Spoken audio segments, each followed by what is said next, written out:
Minggu kita masih punya waktu 50 jam luang.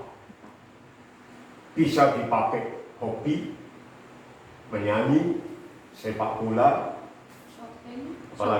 shopping. Ya. Udah semua lah. Nek duit. Nah, tergantung saudara sisihkan waktu berapa. Duitnya uang. Ya.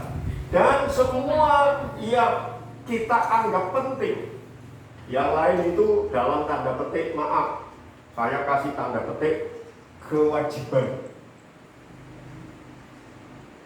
Ya, kegiatan gereja 10 jam satu hari, saudara sepakat enggak kita sebut kewajiban dengan kasih? Kalau yang sepakat dalam hati ngomong amin. Yang belum sepakat urung iso, Pak. Ora melu-melu.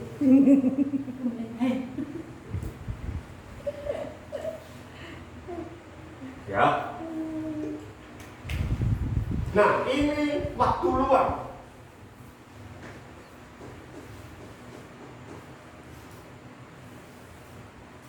Kita pakai untuk apa? Menurut surat Petrus, saudara-saudara, kita dulunya memakai waktu kita yang sudah kita ambil itu untuk kepentingan sendiri, untuk keinginan sendiri. Berarti 54 jam ini kita sudah ambil untuk hobi kita, untuk keluarga kita, piknik dan sebagainya. Ya dong. Yang untuk Tuhan cuma yang 10 jam satu minggu. Surat Petrus seolah-olah atau kita terjemahkan dalam praktek sehari-hari. Dulu kita sudah pakai waktu kita seperti orang-orang yang tidak mengenal Allah. Lalu Rasul Paulus berkata, sekarang pakailah sisa waktumu. Ini kita pakai untuk keinginan kita. Berapa saudara? Kurang lebih 30 jam. 30 jam itu berarti 7 hari ya, 7 hari. 7 hari, katakanlah setiap hari 5 jam. 35 jam. Tiap hari 5 jam kita pakai untuk olahraga, untuk jalan-jalan. apa? Sudah tamat belum 5 jam? Sehari. Kemarin saya bakar sampahnya lebih dari 1 jam. Sampahnya daun jati itu penuh, semua digunduli, tinggal 2 cabang tok. Dan saya mau bakar sampai tuntas sebelum kehujanan, mumpung terang. Dan daun jati itu gampang kering, sehingga masih setengah hijau itu dibakar, bentuknya ngomong terus metu gini. Tak tunggu 2 hari. Nggak 2 hari penuh, udah biar. Katakanlah 35 jam. Tiap hari 5 jam berarti. Berarti 14, 9. Masih 19 jam satu minggu. Waktu luang kita. Dipakai apa?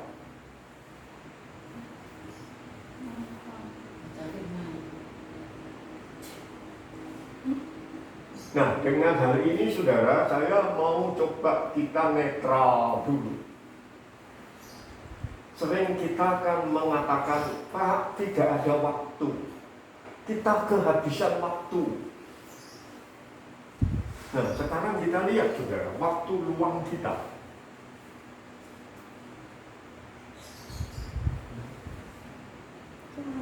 Saya tidak tahu, sekarang saudara langsung bisa jawab atau enggak. Dipakai untuk apanya itu secara ajak gitu ya, atau kita kebingungan, ternyata waktu luang kita hijau kan yo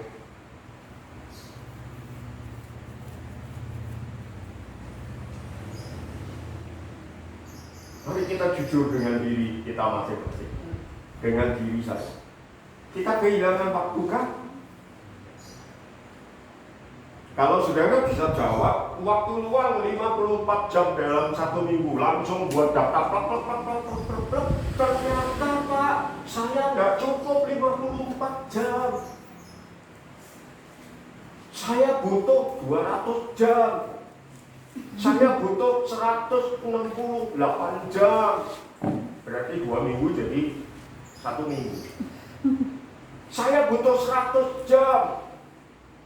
Nah, saudara pantas berkata, nggak ada waktu. Saudara pantas berkata, udah Pak, udah jangan tambah ibadah, jangan anjurkan pelayanan. Aku orang duwe waktu Pak.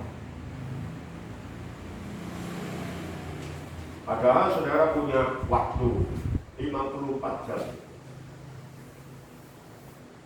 Surat Petrus berkata, waktu-waktu sebelumnya yang ini kita pakai untuk diri kita sendiri, full diri kita sendiri. Lalu Rasul Petrus berkata, sekarang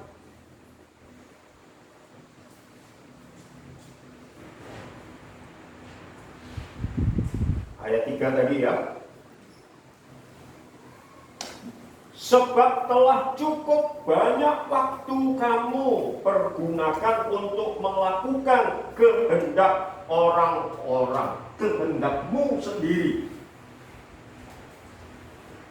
Kita tidak mau disamakan dengan orang yang tidak mengenal Allah ya.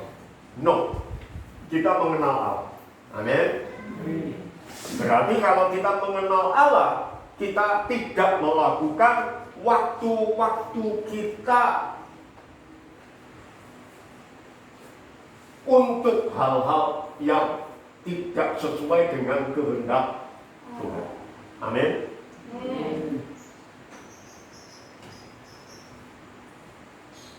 Lalu ayat 2 saudara, supaya waktu yang sisa jangan kamu pergunakan menurut keinginan manusia, tetapi menurut kehendak Allah.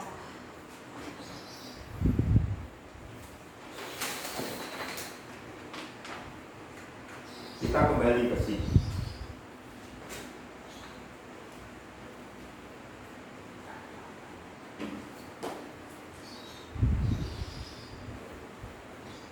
Tidur sesuai kehendak Allah enggak? Sesuai. Ya toh? Karena Tuhan menghendaki kita punya perhentian. Sabat. Tidur itu termasuk dalam tanda petik sabat. Karena saudara istirahat. Kegiatan gereja menurut kehendak Allah cocok. Berarti saudara sudah pakai kehendak Allah tidur. Saudara sudah pakai kehendak Allah untuk gereja, kegiatan gereja, apapun.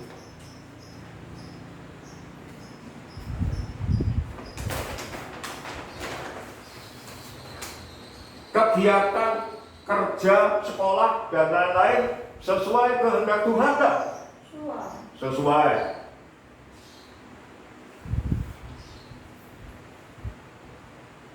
Berarti saudara 168 dikurangi 54 11 ya. Berarti saudara sudah pakai 114 jam dalam 1 minggu sesuai dengan kehendak Allah. Amin. Hebat. Sekarang pertanyaannya, sisa waktu. Sisa waktunya berapa saudara? 54 jam dalam seminggu. Di sini dikatakan, waktu yang sisa jangan kamu pergunakan menurut keinginan manusia, tetapi menurut kehendak Allah. Yang 114 sudah betul.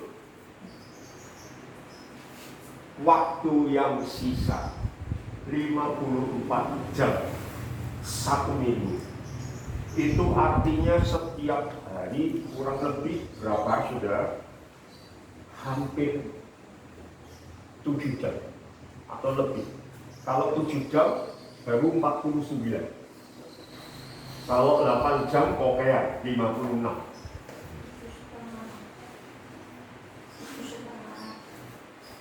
7,5.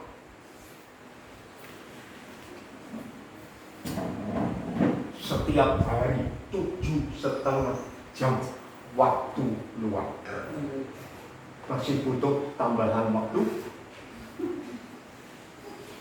Kalau butuh, mari kita berdoa seperti Yosua. Ketika dia harus berperang mengejar orang-orang atau kerajaan-kerajaan, apa Yosua butuhkan? Dia butuh waktu. Jelasnya begitu juga. Waktu per harinya tidak cukup. Karena apa? Perang harus diselesaikan dalam waktu 1 hari. Zaman dulu. Karena apa?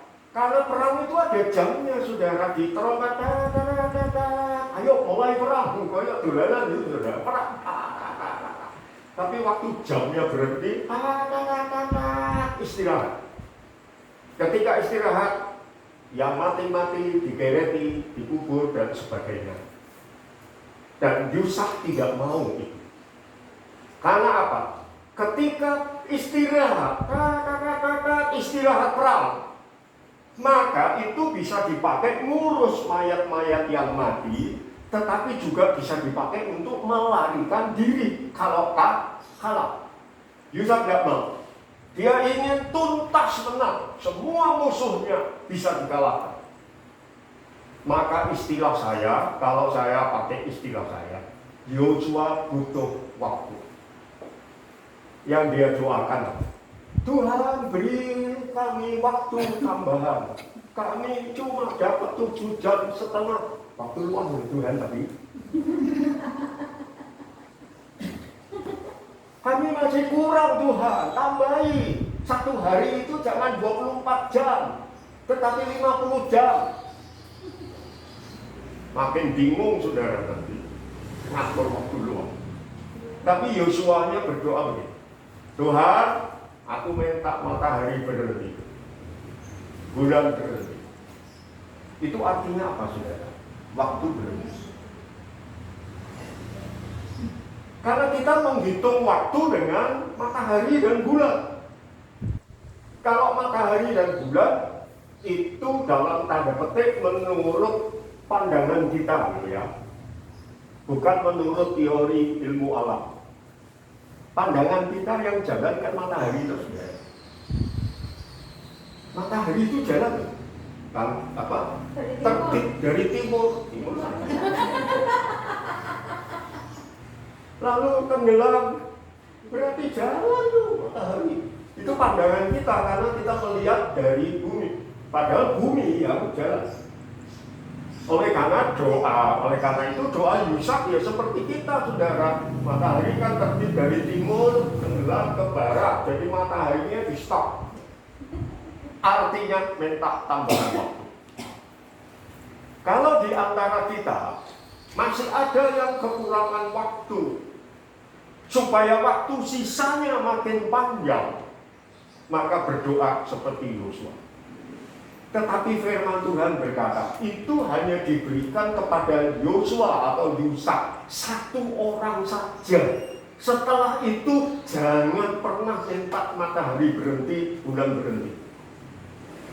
Artinya itu hal yang sangat khas dan Tuhan kabulkan, berhenti. Jadi perang orang mandek-mandek. Orang kata-kata, wis kesel harap-harap, ya wis bar, urung bar. Lelah. Banyak yang sudah dijatuhkan. Lalu ada raja yang lari, dikejar terus. Matahari enggak jalan-jalan kok, berhenti terus. Saya khawatir kalau saudara kekurangan waktu dan tiba-tiba Tuhan izinkan Tuhan butuh waktu. Saudara nanti kelelahan, mati berdiri. Oleh karena itu bersyukurlah Tuhan kasih waktu 24 jam satu hari. Amin. Tergantung kita. Kita punya waktu sisa dalam tanda petik 54 jam satu minggu. Maka firman Tuhan berkata, jangan pakai untuk keinginan manusia saja, tetapi untuk kehendak Tuhan.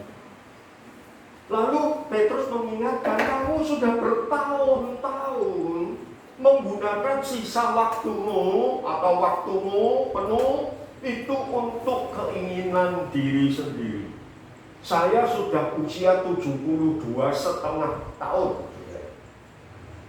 Maka kalau saya hitung, ya, berapa jam yang sudah saya pakai menurut ini, ya menurut kehendak Tuhan dan yang waktu luang. Mungkin itu PR ya. Nanti pulang kita hitung umur kita masing-masing, terus dibagi per minggu. Saudara lalu hitung berapa waktu yang saudara sudah pakai, lalu sisa waktunya berapa. Berapa waktu yang sudah kita pakai, kita jelas, tahu pasti. Sisa waktunya kita belum tahu. Ya atau tidak? Ya. Sisa waktu itu dihitung ketika Tuhan Yesus datang yang kedua kali. Kesudahan segala sesuatu habis. Tetapi sisa waktu juga dihitung, maaf, sampai hari X di mana kita begini. Kita nggak tahu kapan.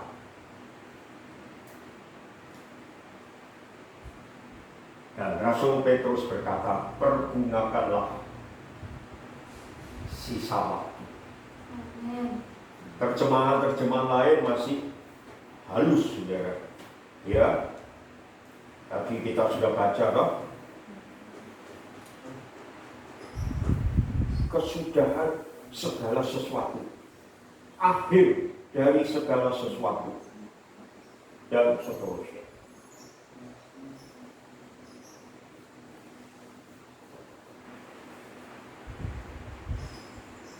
Kalau saudara mengasihi seseorang dan saudara ingin memberi sesuatu kepadanya, saudara mampu.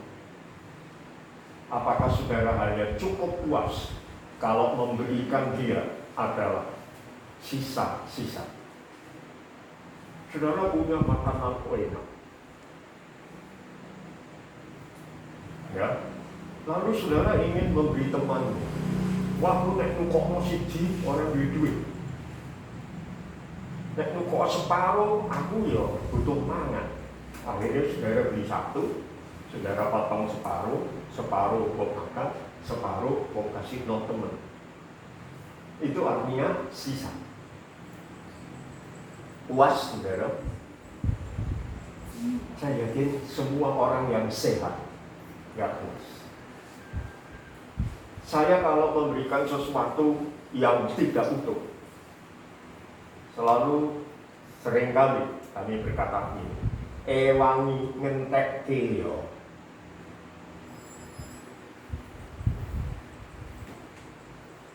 Artinya kita dapat, terus kita pakai, kita makan, lalu ingat teman kita. Alusnya gitu, ewangi entek iya. Saya tidak berani terlalu jujur. Ini ngomong jujur ya, tapi ngomong saya belum berani terlalu jujur ngomong. Kio tak kei sisoku ya. Orang mentolo. Saya hanya berkata ini yo ewangi ngentek iya. Karena halus sudah. Berarti kerukunan. Yuk, intek bareng-bareng. Ewangi ngentek. Kita renungkan ini kepada Tuhan. Apakah kita cukup tegel berkata kepada Tuhan? Tuhan ini Tuhan, tak kasih sisa.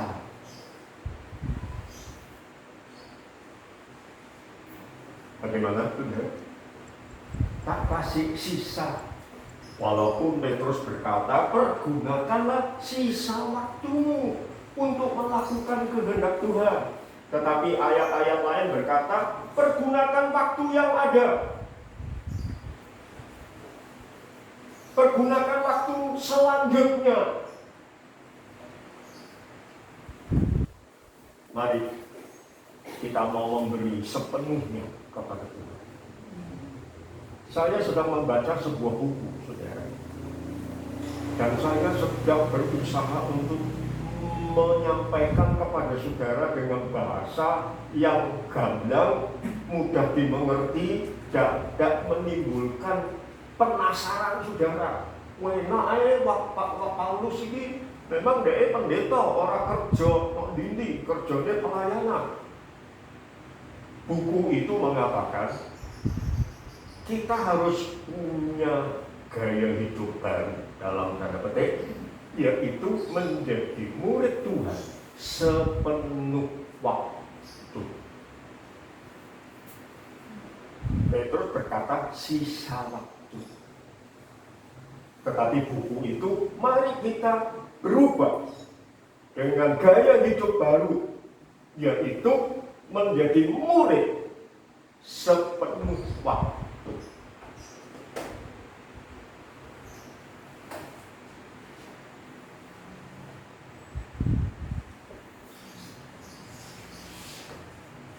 Saya ingin menjelaskan sedikit, saudara ya. Agama lain berkata kerja itu adalah ibadah, betul kan? Apa yang terkandung di dalam kalimat ini? Kerja adalah ibadah. Padahal kita tahu ibadah itu kegiatan di dalam rumah Tuhan, kegiatan di dalam gereja, kegiatan di masjid, kegiatan di pura, kegiatan di kelenteng. Tetapi kerja adalah ibadah. Apa kerjanya harus di kelenteng? Apa kerjanya harus di gereja? Apa kerjanya harus di masjid? Apa kerjanya harus di pura? Ternyata enggak. Ternyata di tempat kerja kita harus mempergunakan waktu kerja itu juga sebagai kesaksian hidup. Artinya tidak ada waktu luang. Kapanpun kesempatan Tuhan berikan kepada kita untuk menyatakan hidup Kristen kepada teman-teman kita secara terbuka, itu kita lakukan. Amin. Berarti menjadi Kristen itu gaya hidup sepenuhnya, full time.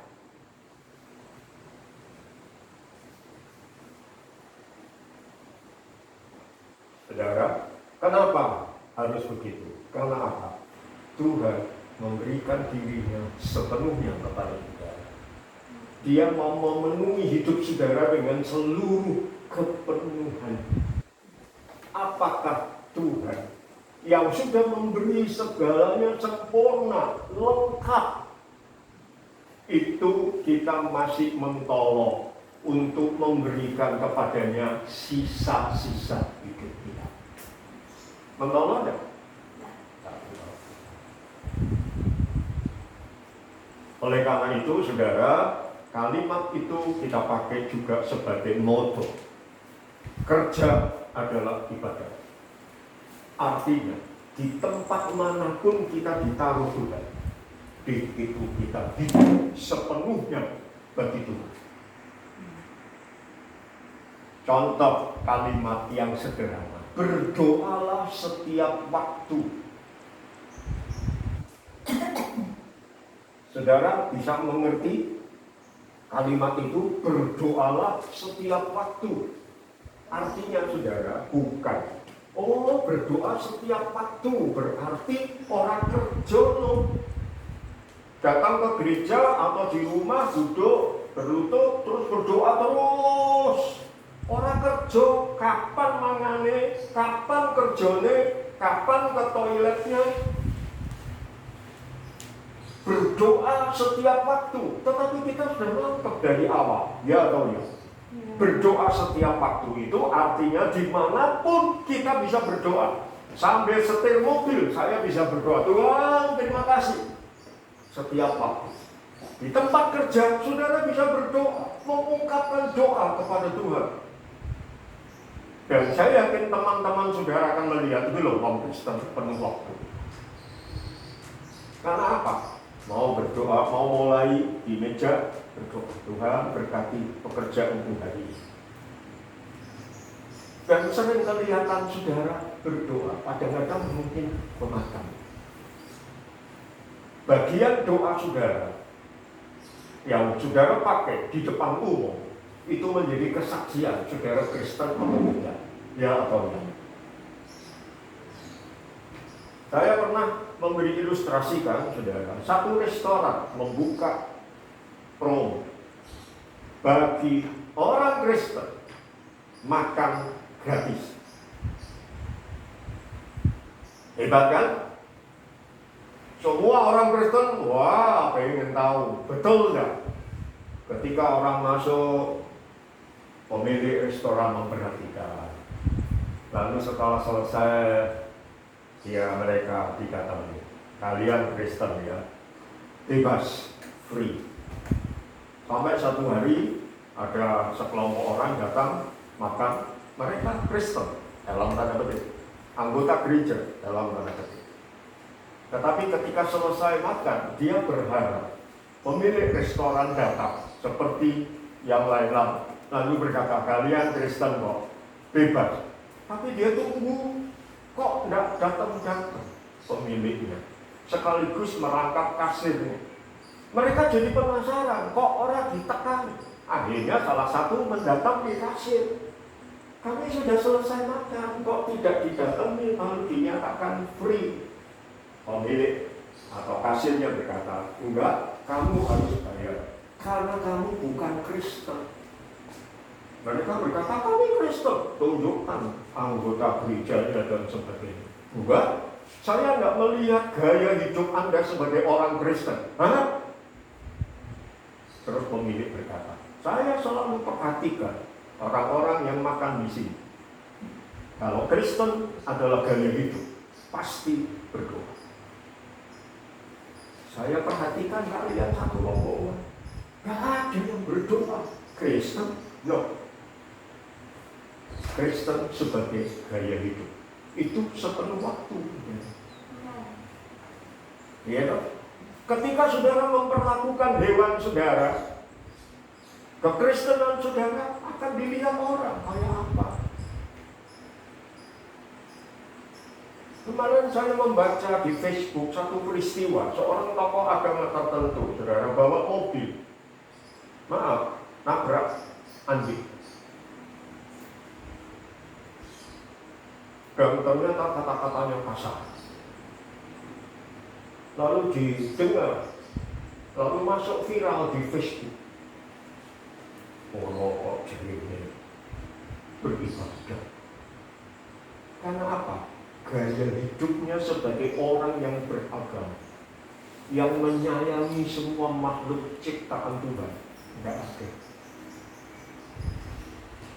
Itu gaya hidup. Gaya hidup seumur hidup, kapanpun, dimanapun, sepenuh waktu. Saudara, ini hanya gambaran waktu yang saudara pakai. Secara ukuran biasa.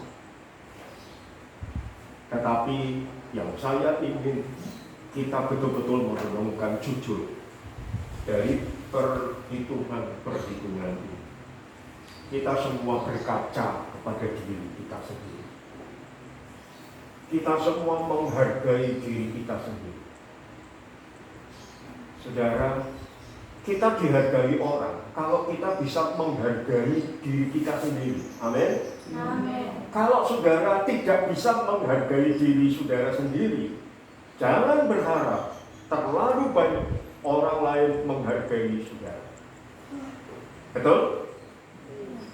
Kalau saudara sudah berjanji, iya, setiap seminggu sekali, sebulan sekali kita lakukan bersama, yang di atasnya.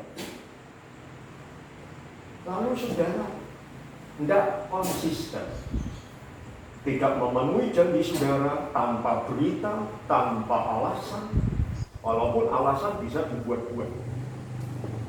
Yang ingin saya pertanyakan, apakah saudara menghargai diri saudara sendiri? Atau sedang melecehkan diri saudara sendiri? Ini apa adanya saudara?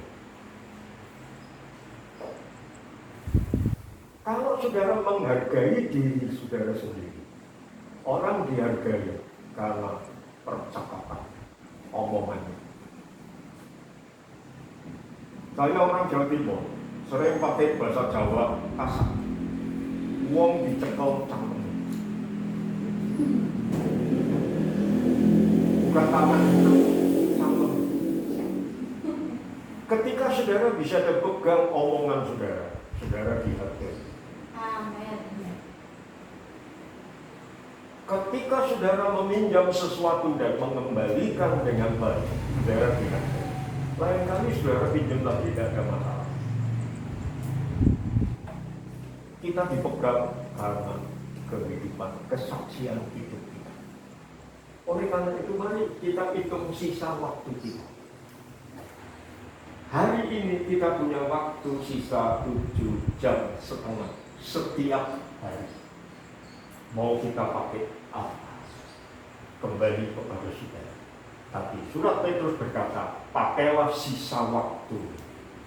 Bukan untuk seperti orang-orang yang tidak mengenal Allah, tetapi untuk melakukan dan menyenangkan hati. Amin. Pilihan ada di tangan kita. Hargailah diri saudara sendiri. Lalu saya tutup, saudara. Masih jam 8:35 menit. Saya tutup dengan sebuah ayat. Efesus 5 ayat 16.